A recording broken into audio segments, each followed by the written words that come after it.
Ok, boa tarde, meu nome é José Gabriel Paixão, eu sou cirurgião de cabeça e pescoço, é, eu presto serviço de atendimento no Hospital Universitário Barros Barreto, sou preceptor da residência de otorrino, também do mesmo hospital. E hoje eu vim aqui falar sobre nódulos tireoidianos,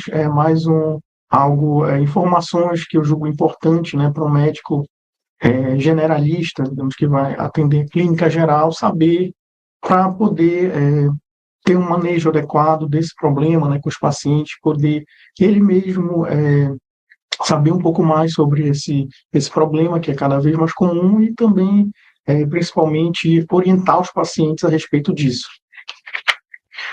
Então, o que eu julgo que seja fundamental uma pessoa, um médico, um profissional seja principalmente médico, mas os outros profissionais da saúde também saberem sobre o nódulo de tireoide, né? O que eu julgo que seja coisas importantes, né? Principalmente esses três pontos, que saber que esses nódulos na tireoide eles são comuns, saber que, ao contrário do que normalmente a lógica vai nos mandar pensar, né, que a ultrassonografia de tireoide como check-up, ela não é necessariamente importante na maioria dos casos, ela não é também fundamental e ela não é indispensável.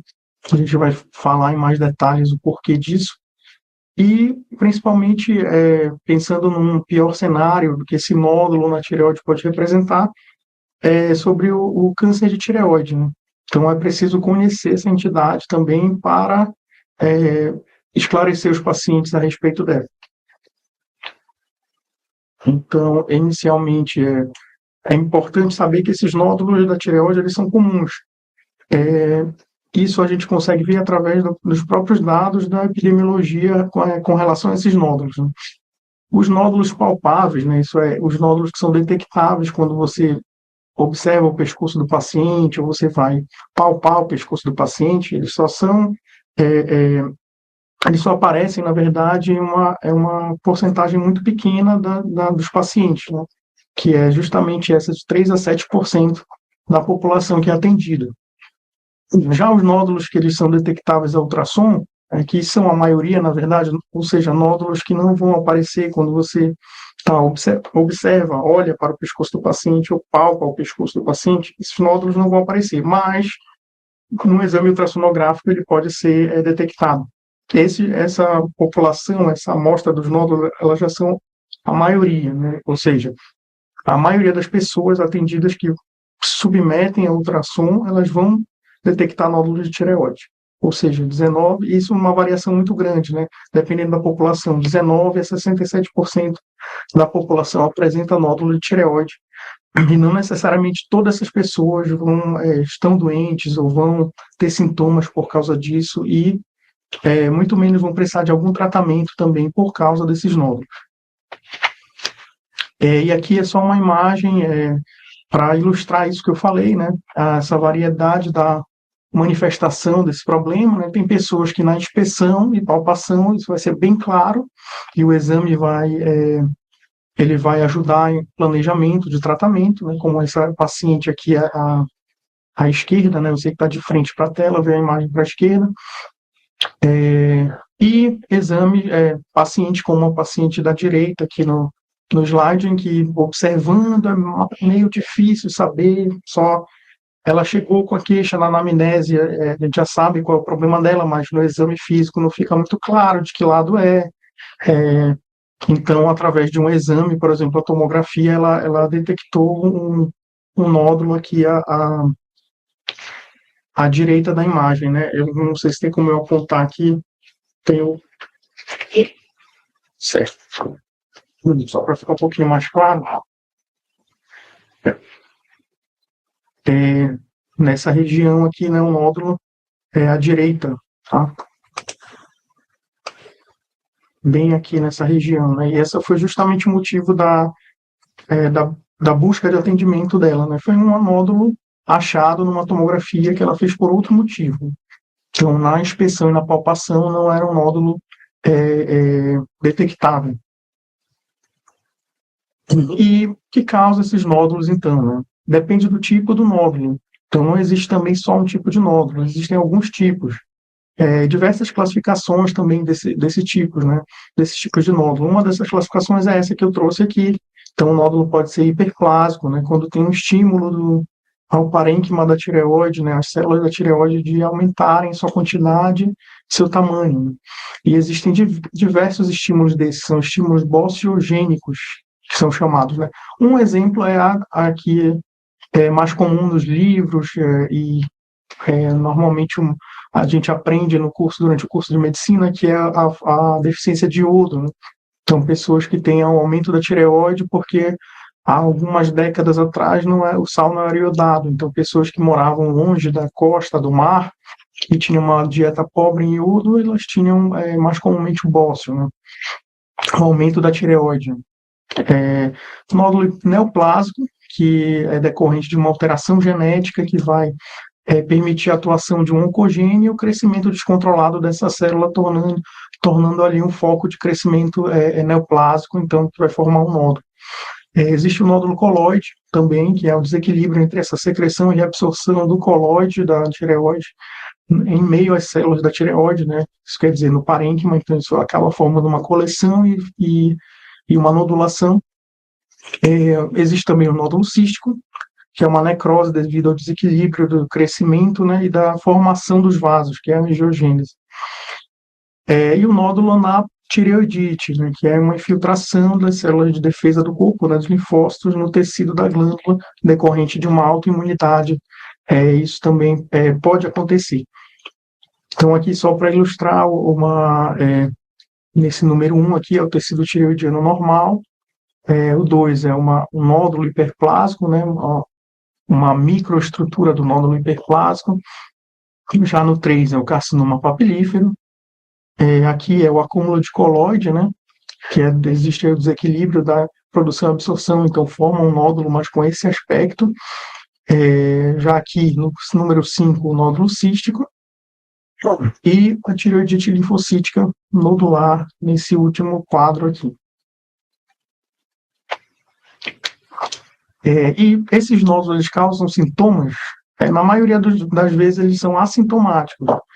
E esses sintomas eles ocorrem só quando existe um crescimento maior, e essa queixa ela pode variar, desde a queixa estética até queixas mesmo de compressão da traqueia ou compressão de parte do esôfago, da faringe. E quando nós devemos atentar a esses sintomas, então? Esses sintomas e a história do paciente deve ser muito importante nessa avaliação do nódulo tireoidiano, porque a maioria das vezes o paciente vai aparecer com um exame que detectou o nódulo de maneira incidental, sem que ele tenha grandes sintomas ou alguma outra queixa que nos leve diretamente a relacionar com o nódulo.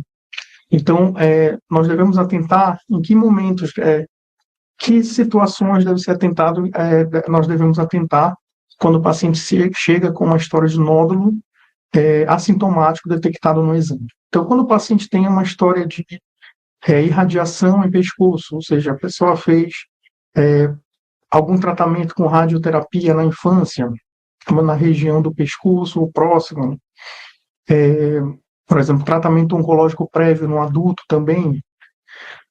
Aqui a pessoa que é exposta à radiação ionizante no trabalho, por exemplo, o funcionário que trabalha no hospital no setor de raio-x ou no setor da tomografia. Então, já existe uma estratégia até de um tempo a mais de férias para proteger essas pessoas. Existe também o equipamento de proteção individual da tireoide, mas mesmo assim eles são pessoas que têm um risco maior de ter uma alteração na tireoide quando eles têm um nódulo na tireoide, deve ter uma alteração neoplásica. Ou até exposição acidental também, e já são vários os estudos desde a época do final dos anos 80, no local na Ucrânia, onde teve um acidente nuclear, né, em Chernobyl, em que nas décadas subsequentes aumentou o número de casos de câncer de tireoide. Mais recentemente, também já em 2011 e 2012, teve um acidente nuclear no Japão, na cidade de Fukushima, e que também nessa última década, década de 10 do século XXI, teve um aumento do número de câncer de tireoide nessa região também. Então, uma exposição acidental à radiação, né? História familiar de câncer de tireoide, seja qual tipo for, né?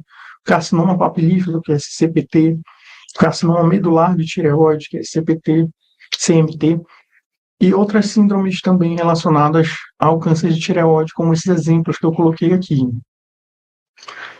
Pacientes que se apresentam numa primeira consulta com um nódulo muito grande ou que apresentaram crescimento rápido em semanas ou meses, e antes não tinha nenhuma nódulo aparente, dentro de semanas a meses tem um nódulo muito grande, palpável. Nódulos que são associados a outros nódulos cervicais fora da tireoide, né, que é a linfadenopatia cervical, também merecem atenção, porque eles podem corresponder a doença maligna. O nódulo, assim como o nódulo endurecido e fixo também nessa região da tireoide. Quando o nódulo também ele é maligno, ele tem tendência a ter um comportamento mais agressivo, ultrapassar o limite da tireoide. Por isso podem causar também paralisia das pregas vocais e rouquidão. Então, esses sintomas devem deixar o médico que está atendendo o paciente com nódulo de tireoide mais atento, né? Agora, nós vamos para o segundo ponto, né? Mas antes eu até falar sobre esse mês da tireoide. Ultimamente a gente tem visto muito há meses, existem diversas cores, diversas doenças que são abordadas, são escolhidos alguns meses para uma melhor discussão e colocar um enfoque em uma certa doença ou condição para que isso seja melhor discutido, né? Já chegou até alguém, é muito difícil chegar a algum mês da tireoide, né? Até eu trouxe aqui esses exemplos que são raros, tem até um exemplo do cartaz aqui do Brasil, o mês é em maio, né, 25 de maio, que é o Dia Internacional da Tireoide, mas ele é muito, muito pouco abordado, muito pouco divulgado, e é interessante saber o porquê disso, né? Já que é uma doença tão comum, mas esse mês da tireoide ele não é algo tão que fica tanto em foco no mês de maio, né? Então, por que isso acontece? Isso tem a ver com um país que eu não sei se vocês já ouviram falar muito, que é a Coreia do Sul, que ela trouxe diversas coisas boas assim para nossa cultura, né, para a tecnologia. Esqueci de colocar aqui, né, a própria tem uma marca de celular famosa que ela é da Coreia do Sul. Tem esses exemplos que eu trouxe aqui na música, né? Não sei quem gosta, eu não gosto muito dessas, mas tem esse exemplo da música, né? E tem os exemplos dos filmes mais recentes, né? Os filmes muito bons da Coreia do Sul, e entre essas coisas interessantes e essas colaborações desse país para o mundo em geral, né, está também justamente a questão da ultrassonografia como check-up na tireoide. E não porque eles descobriram ser uma coisa boa e que tem que ser reproduzida, justamente o contrário. Então, no ano de 99, o que aconteceu? Começou a ter um programa nacional de screening para câncer, né, para todos os tipos de cânceres. Screening, para quem não sabe, é como se fossem exames de check-up, exames preventivos para detectar o câncer no estágio inicial. E dentro desse programa também tinha para o câncer de tireoide. Então teve um grande marketing comercial, governamental, para o diagnóstico precoce, que, seguindo a lógica, e para a maioria dos cânceres isso é verdade, quanto mais precoce for o diagnóstico, melhores as chances de cura, melhor é o tratamento, menos agressivo é o tratamento também, e é melhor para o paciente. No entanto, da tireoide aconteceu uma coisa diferente e curiosa também. Em 2011, o diagnóstico do câncer de tireoide ele já era 15 vezes maior do que em 1993. Eles fizeram essa comparação, né? No entanto, isso não melhorou a mortalidade do câncer de tireoide lá na Coreia do Sul, né? O câncer de tireoide, a sobrevida dos pacientes em 5 anos chega até 100% lá na Coreia do Sul. Até hoje ele é o câncer mais diagnosticado nesse país, né? No entanto, ele aumentou bastante a incidência, mas a mortalidade dele não foi alterada. O que quer dizer isso? Para ficar um pouco mais claro, né, nesse gráfico aqui. Então, a partir de 99, né, começou a ter iniciou esse programa de diagnóstico precoce, comparado com 2011, houve esse grande aumento da incidência. No entanto, a mortalidade para o câncer de tireoide, essa linha pontilhada, ela permaneceu praticamente inalterada e baixa, né? Aqui a gente pode ver próximo do zero. Então, eles começaram a se perguntar se todo o esforço, cirurgias e tratamentos que os pacientes fizeram para esses nódulos, que eles realmente estavam trazendo um benefício para a sociedade, para os próprios pacientes também, né? E isso não aconteceu somente na Coreia, nos Estados Unidos aconteceu a mesma coisa. Esse aqui é um gráfico do diagnóstico de incidência de mortalidade nos Estados Unidos de 97 a 2017. E a incidência também veio crescendo, né, em azul, enquanto a mortalidade ficou praticamente estável e baixa, né? E aqui, então, só para ter um efeito de comparação, com um país, por exemplo, o Japão, em que isso não aconteceu, porque lá eles têm tendência a acompanhar mais os tipos de nódulos da tireoide. Existe um programa, inclusive, em que nódulos pequenos, diagnosticados como maligno, eles mesmo assim acompanham, porque eles têm uma cultura científica de acompanhar esses nódulos, mesmo que já considerando o comportamento biológico da doença, né, do câncer de tireoide, por exemplo. Então, no mesmo período, no Japão, a incidência nas mulheres praticamente não chegou a 20, né, por 100 mil mulheres, enquanto que na Coreia do Sul existiu esse pico aqui de 120 casos por 100 mil mulheres, né, no mesmo período de 2003 a 2007, né. Então, só para efeito de comparação do que aconteceu lá na Coreia do Sul, e que nós temos que prestar atenção, né. E daí nós chegamos ao cenário atual, né, que acontece com esses nódulos da tireoide. A incidência no mundo todo aumentou 313% nesses últimos 40 anos. Então, tem uma incidência crescente e, da mesma forma como aconteceu lá nos gráficos que eu mostrei na Coreia do Sul, a mortalidade segue estável. Então, aqui só para nós termos uma ideia da incidência dos nódulos de tireoide no mundo.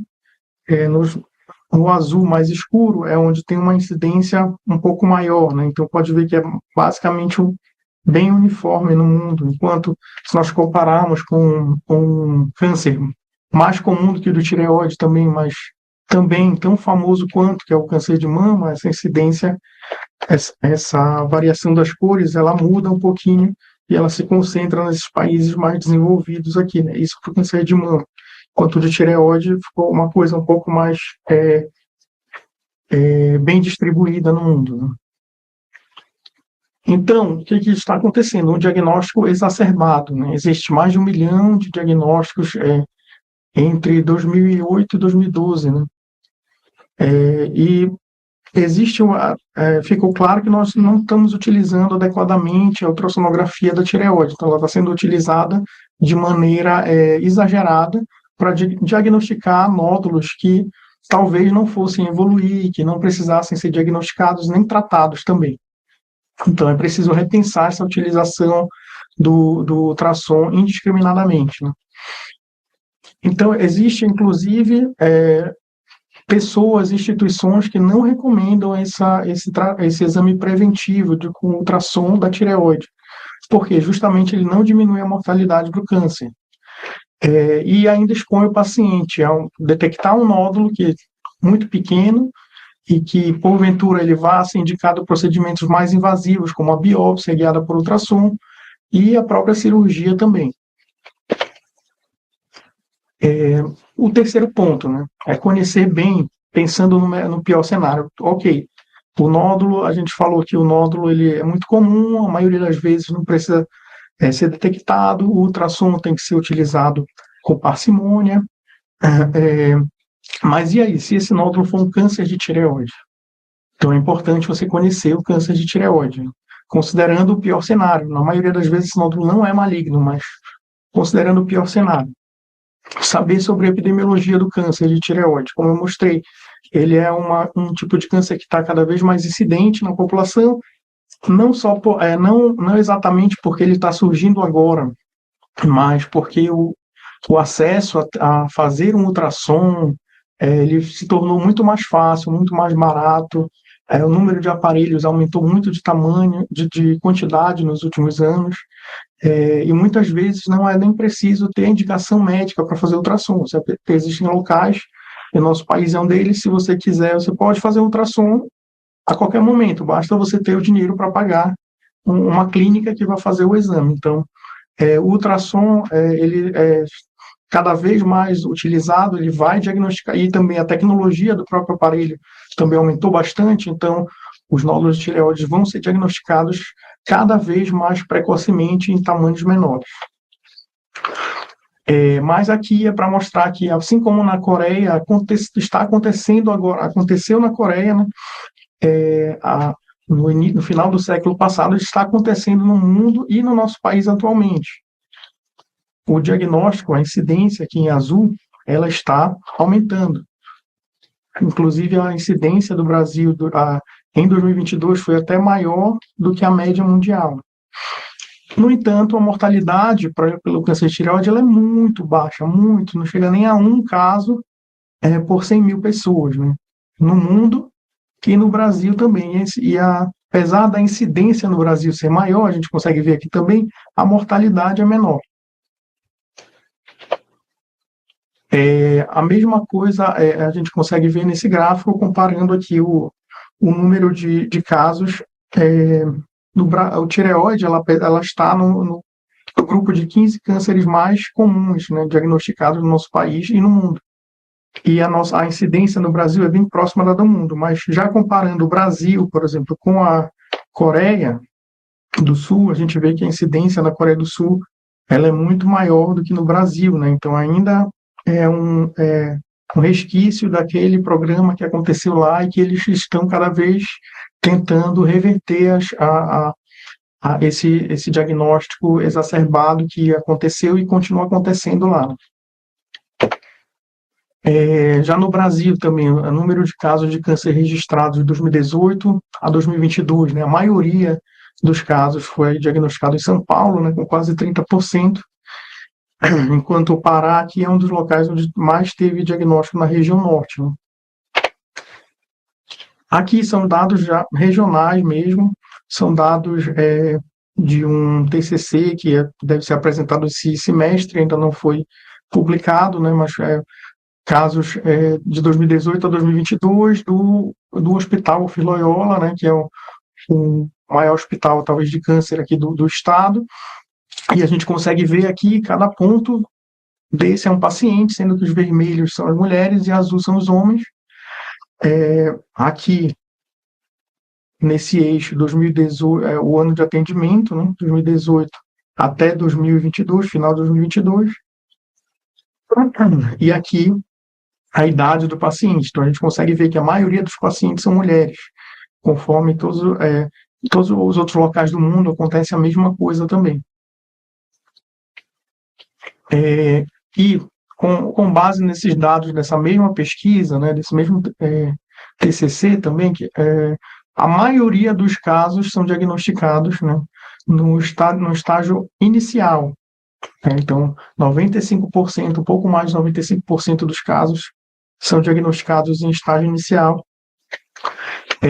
E isso é bastante importante para a nossa região, porque a gente consegue ver que, mesmo num local de referência, como é o Filloyola, em que teoricamente estão os casos mais graves das doenças, né? Então, os casos mais graves são encaminhados para lá.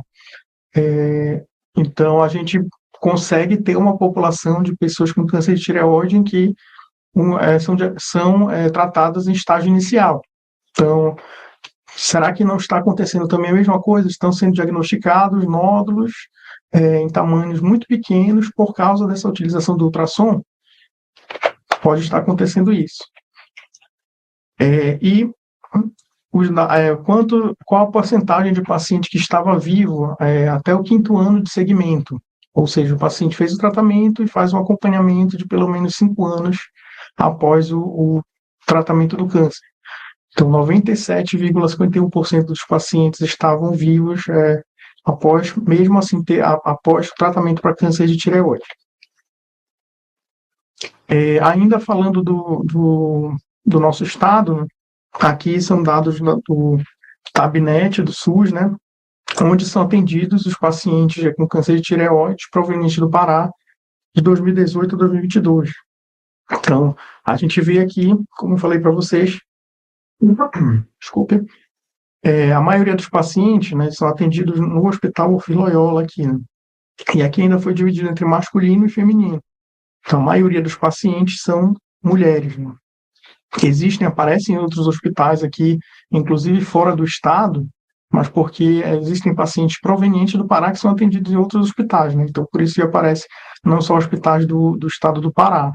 Então, aqui a gente até vê um dado curioso, que existem mais pacientes com câncer de tireoide provenientes do Pará atendidos no hospital em Barretos, em São Paulo, do que, por exemplo, no Hospital Universitário João Barros Barreto, aqui em Belém. Então, há uma coisa bem curiosa que aparece nesses dados, que são dados do SUS mesmo, nós vamos ver uma pesquisa regional. Outro dado importante sobre o câncer de tireoide é a etiologia, né? Ele é uma etiologia que ainda está por ser estabelecida, mas já se sabe que é uma etiologia genética, provavelmente autossômica dominante, então ela não tem uma penetrância incompleta e expressão variável. O que quer dizer isso? Quer dizer que, apesar de ser ela ter uma origem genética e ser autossômica dominante, nem sempre a pessoa que teve um câncer, os seus filhos vão ter essa manifestação também de fenótipo, né? E isso também isso é a penetrância incompleta, né? Então nem sempre vai ser manifestado.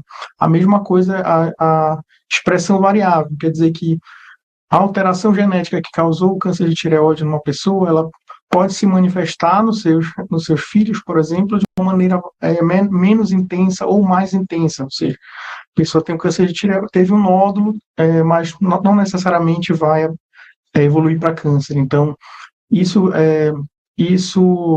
complementa a informação de que só 5% dos casos de câncer de tireoide eles são herdados. Já existe também bem definido quais são os locais, os losses suscetíveis a essas alterações, que são esses que eu coloquei aqui no slide, né? Para quem tiver curiosidade de saber. E existe vários tipos de câncer de tireoide também, são um espectro histológico, né? A maioria deles, na verdade, mesmo sendo de tipos diferentes, eles são indolentes e são curáveis, né? Já a minoria, 10 a 15%, ele é mais agressivo e realmente, de fato, causa ameaça a vírus. Por exemplo, o carcinoma anaplásmico, que é uma fração muito pequena desse tumor de tireoide. Ele é um tumor agressivo, em que a pessoa, um dos mais agressivos que atinge a espécie humana, e ele tem uma sobrevida em média de 6 meses de paciente. A maioria dos cânceres de tireoide está nesse espectro aqui, que é o carcinoma papilífero de tireoide, que é justamente o tipo mais comum, que nós temos que conhecer também a respeito do nódulo de tireoide.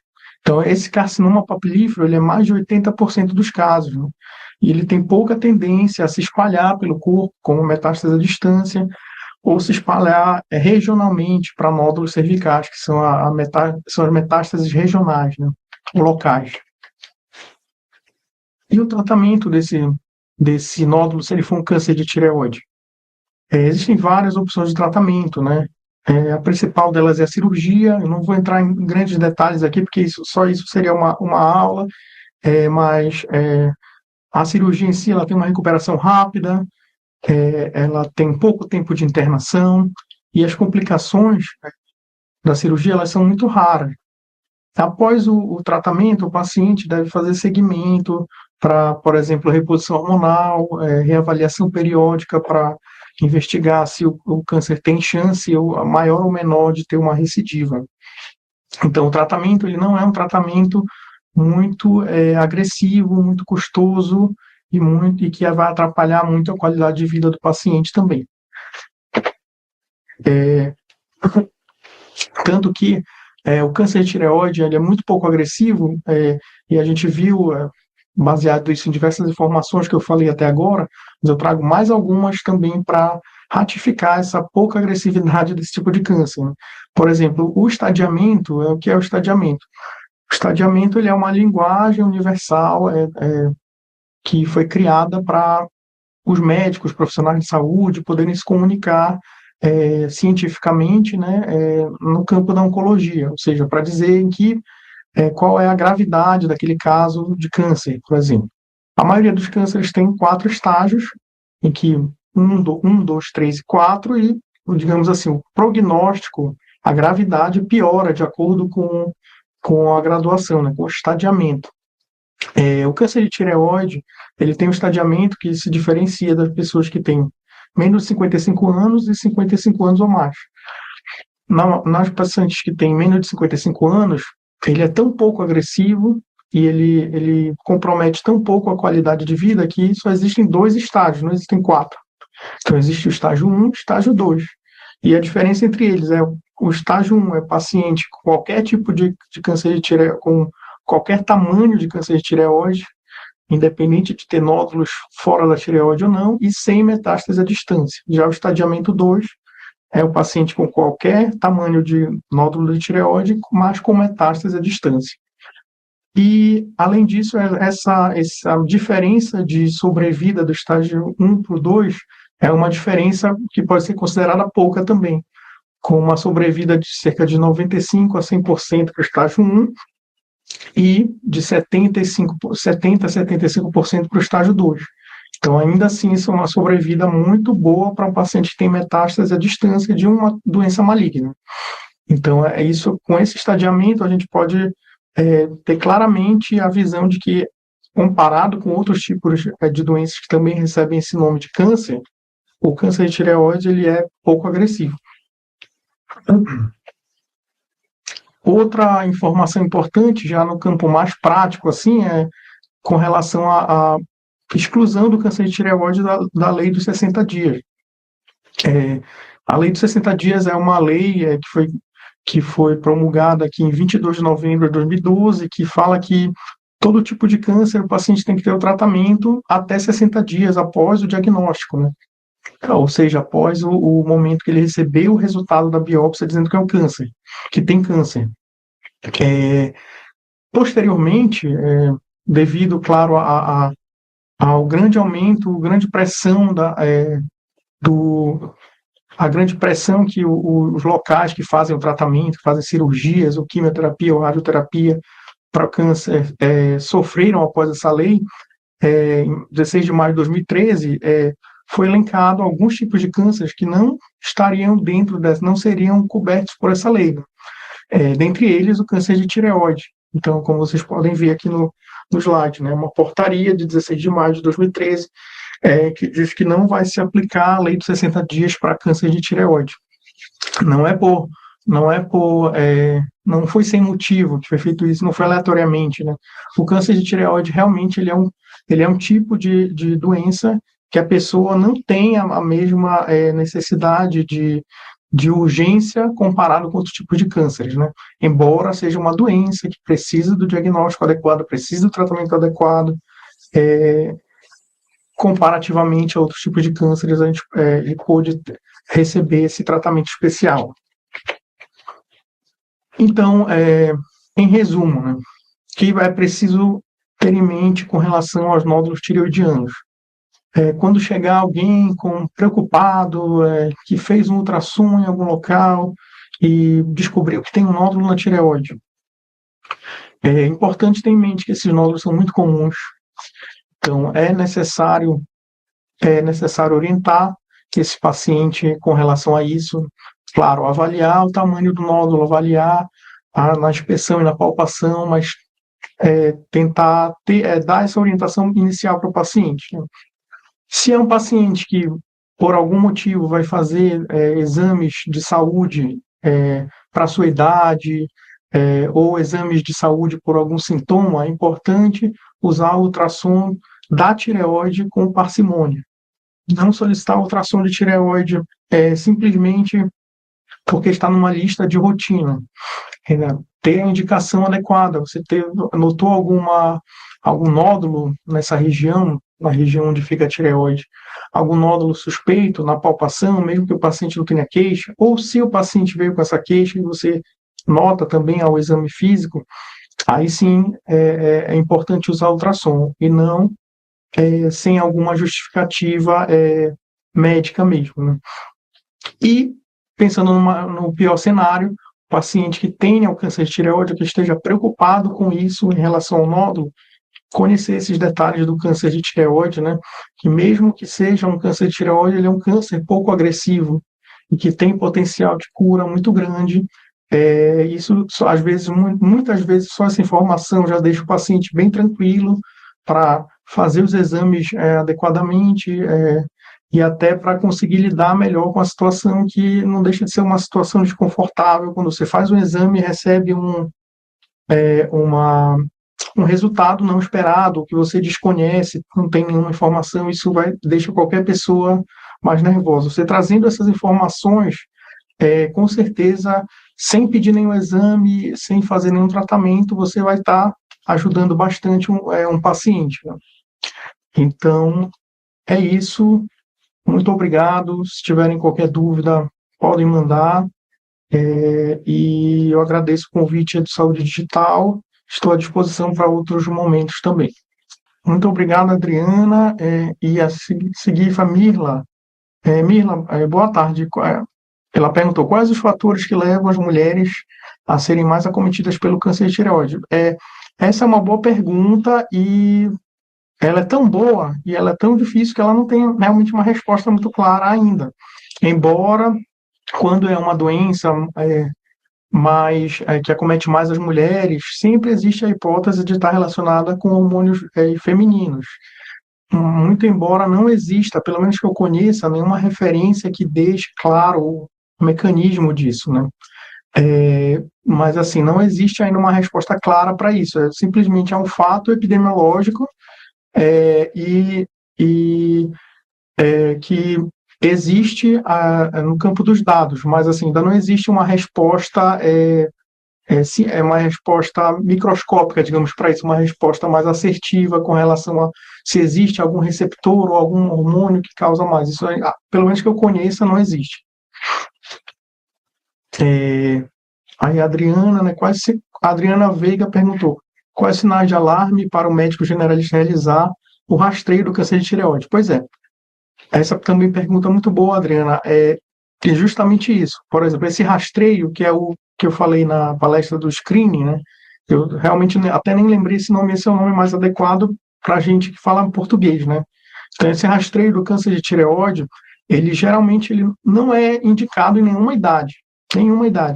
Tanto que esse é o motivo pelo qual não existe uma grande divulgação digamos assim, ao mês da tireoide, maio, sei lá de que cor para a tireoide. Não existe isso, porque você fazer ultrassom, se você fizer um rastreio, por exemplo, igual como é feito na mamografia, que tem essa justificativa e tem toda, bem mais estabelecido, né? Mas na tireoide, pega as mulheres e fazer ultrassom de tireoide de todo mundo. A maioria vai descobrir nódulos, e a maioria acaba sendo submetida a procedimentos invasivos, como a punção e a cirurgia, muitas vezes sem necessidade. Foi justamente isso que eu falei lá que aconteceu na Coreia. Acho que ele aumentou o número de cirurgias, e quando aumenta o número de cirurgias, estatisticamente aumenta o número de complicações. Então acaba nesse meio de pessoas que nem precisariam ter feito cirurgia, acabam fazendo, porque quando a pessoa diagnostica um nódulo, aí você já tem o diagnóstico. Muitas vezes, e como isso é contraintuitivo, a pessoa não vai querer ficar com o nódulo, não vai querer deixar de fazer qualquer tratamento e acaba fazendo. Então, assim, no final das contas, isso talvez nem traga nenhum benefício para ela. E pensando já num nível de população, isso aumenta os custos, porque vai ter mais procedimentos e sem que trazer um benefício com relação à diminuição da mortalidade por câncer de tireoide. Então, o rastreio, na verdade, ele não precisa ser feito. Agora, sinais de alarme existem, né? Você, como eu falei, quando uma pessoa tem um nódulo, vem com a queixa de um nódulo, você palpa o nódulo, os sinais de alarme são nódulo duro, indolor, que tenha mais de 30 dias de evolução, esses são sinais de alarme, entendeu? Além disso, também rouquidão ininterrupta, né? Então, não é uma pessoa ficou rouca 3 dias depois passou, não. Uma pessoa surgiu um nódulo duro, indolor, fixo, e a pessoa ficou rouca. Esses são sinais de alarme, entendeu? E como também algo mais raro nos homens, quando isso acontece no homem, aí você também tem que ficar mais atento, porque quando surge nódulo de tireoide nos homens, a maioria das vezes ele é maligno. Então, sexo masculino e esses sintomas, esses sinais que eu falei, são sinais de alarme. Mas o rastreio não precisa você fazer. Eu acredito que a única coisa que, se você quiser fazer um rastreio, informar outros profissionais, é a palpação do pescoço, é isso. Entendeu? Isso talvez seja uma coisa que dê para ser feita, que possa ser feita de maneira mais adequada. A gente pode encerrar por aqui. E é isso. Uma boa tarde, tá?